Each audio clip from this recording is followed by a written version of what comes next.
Tempo Pascal, segunda semana, terça-feira. Tema 56. Os primeiros cristãos. Unidade. Pontos a meditar. 1. A unidade entre os cristãos, querida por Cristo, é um dom de Deus. Pedi-la. 2. O que quebra a unidade fraterna. 3. A caridade une, a soberba separa. A fraternidade dos primeiros cristãos. Evitar aquilo que possa prejudicar a unidade. Pelo sinal da Santa Cruz, livrai-nos Deus, nosso Senhor, dos nossos inimigos. Em nome do Pai, do Filho e do Espírito Santo. Amém.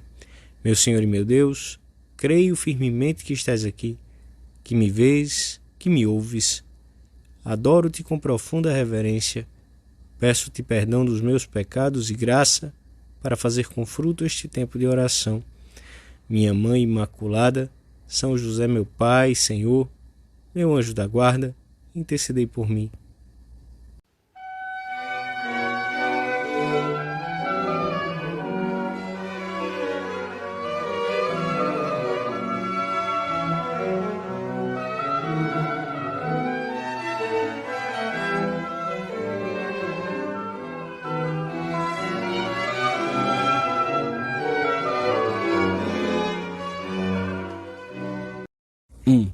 A multidão dos fiéis era um só coração e uma só alma. Estas palavras dos Atos dos Apóstolos são como que um resumo da profunda unidade e do amor fraterno que havia entre os primeiros cristãos e que chamou tanto a atenção dos seus concidadãos. Os discípulos davam testemunho da ressurreição, não só com a palavra, mas também com as suas virtudes. Resplandece entre eles a atitude nascida da caridade de quem procura sempre a concórdia. A unidade da Igreja, manifestada desde o princípio, é vontade expressa de Cristo. O Senhor fala-nos da existência de um só pastor, sublinha a unidade de um reino que não pode estar dividido, de um edifício que tem um único alicerce. Esta unidade baseou-se sempre na profissão de uma só fé, na prática de um mesmo culto e na profunda adesão à única autoridade hierárquica instituída pelo próprio Jesus Cristo. Só há uma Igreja de Jesus Cristo, ensinava João Paulo II na sua catequese pela Espanha, que é como uma grande árvore na qual estamos enxertados. Trata-se de uma unidade profunda, vital, que é um dom de Deus. Não é somente nem sobretudo uma unidade exterior. É um mistério e um dom.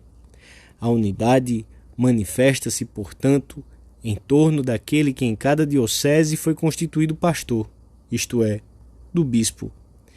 E no conjunto da Igreja, manifesta-se em torno do Papa, sucessor de Pedro.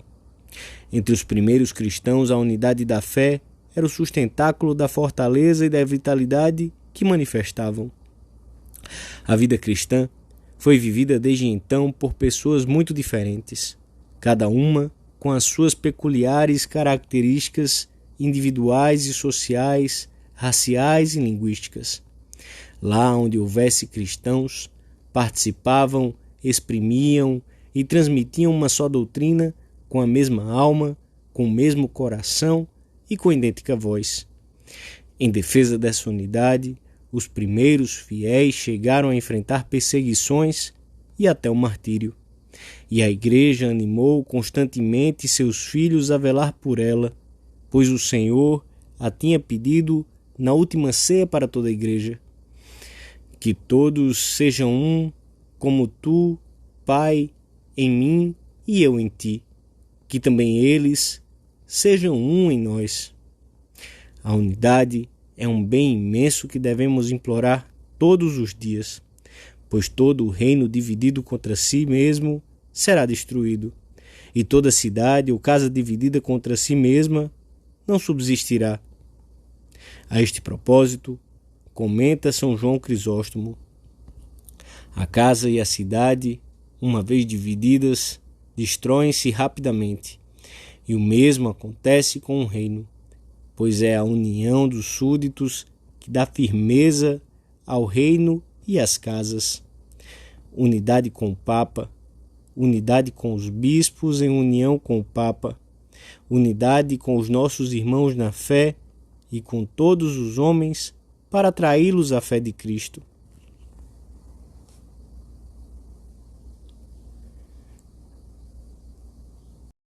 Dois. A unidade, ensina São Tomás, não se opõe à multiplicidade, mas à divisão, e a multiplicidade não exclui a unidade, mas a divisão de cada uma das coisas que a compõem. É fator de divisão tudo o que separa de Cristo. Qualquer pecado, seja de que natureza for, divide, embora essa divisão seja mais tangível nas faltas de caridade que isolam dos outros e nas faltas de obediência aos pastores que Cristo constituiu para reger a Igreja. A variedade de caracteres, de raças, de modos de ser, não se opõe à unidade.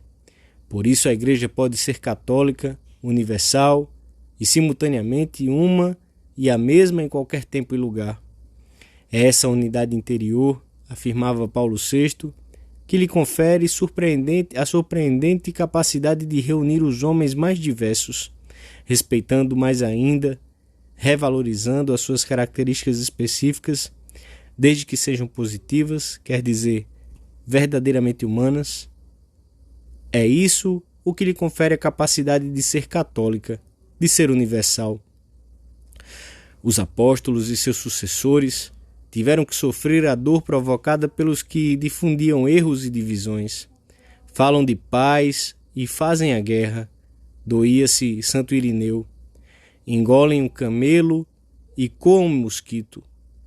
As reformas que pregam jamais poderão curar as chagas da desunião.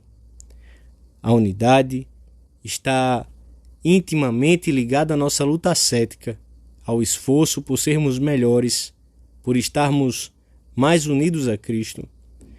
Muito pouco poderemos fazer no trabalho por toda a Igreja se não conseguirmos esta intimidade com o Senhor Jesus, se não estivermos realmente com Ele e como Ele, santificados na verdade, se não guardarmos a Sua palavra em nós, procurando descobrir todos os dias a sua riqueza escondida.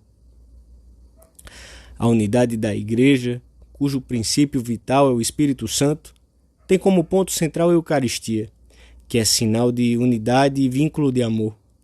Temos que afastar as discórdias e pedir pela unidade, coisas que nunca conseguem mais oportunamente que quando o corpo de Cristo, que é a Igreja, oferece o mesmo corpo e o mesmo sangue de Cristo no sacramento do pão e do vinho.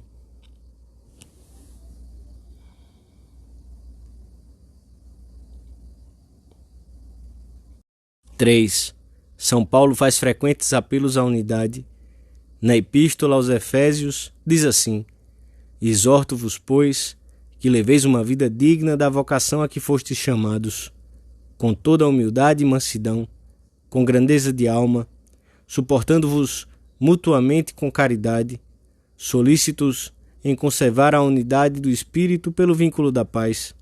A seguir, alude a uma antiga aclamação, possivelmente utilizada na liturgia primitiva durante as cerimônias batismais, em que se destaca a unidade da Igreja como fruto da unicidade e da essência divina.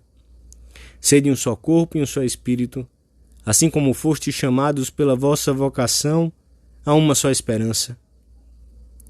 Há um só Senhor, uma só fé, um só batismo.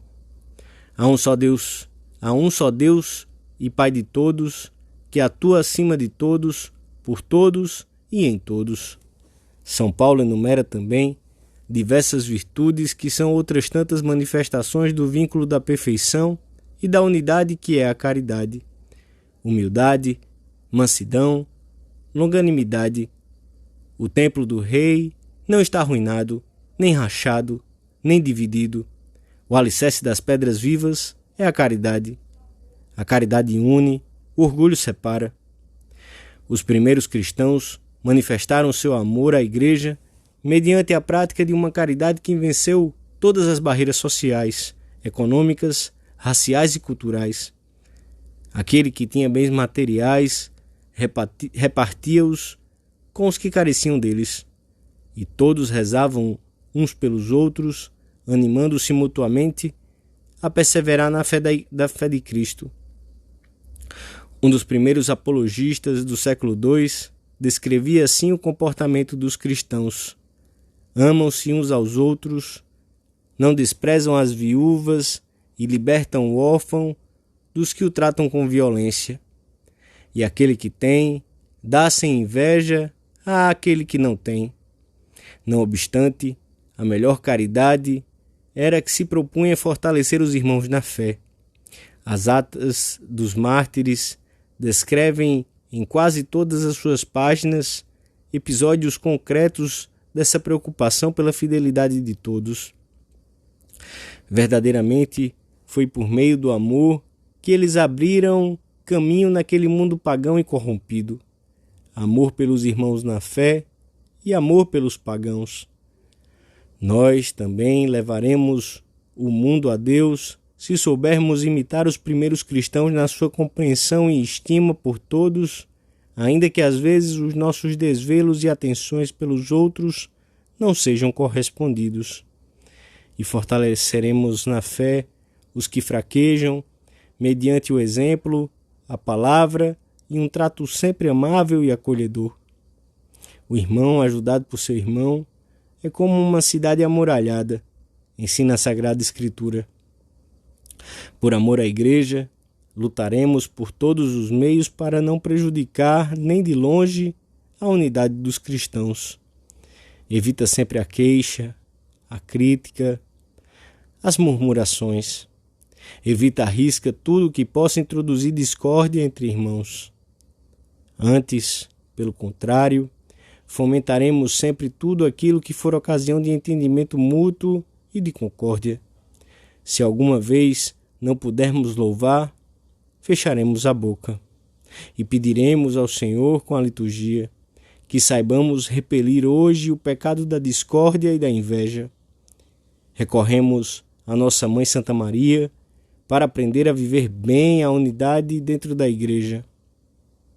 Ela, Mãe do amor e da unidade, nos une profundamente para que, como a primeira comunidade nascida no cenáculo, sejamos um só coração e uma só alma.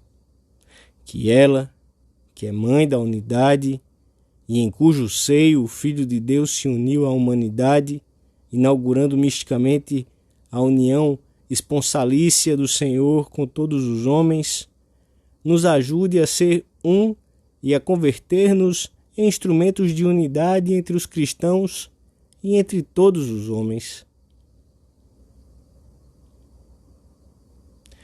Dou-te graças, meu Deus, pelos bons propósitos, afetos e inspirações que me comunicaste nesta meditação. Peço-te ajuda para os pôr em prática. Minha Mãe Imaculada, São José, meu Pai, Senhor, meu anjo da guarda, intercedei por mim.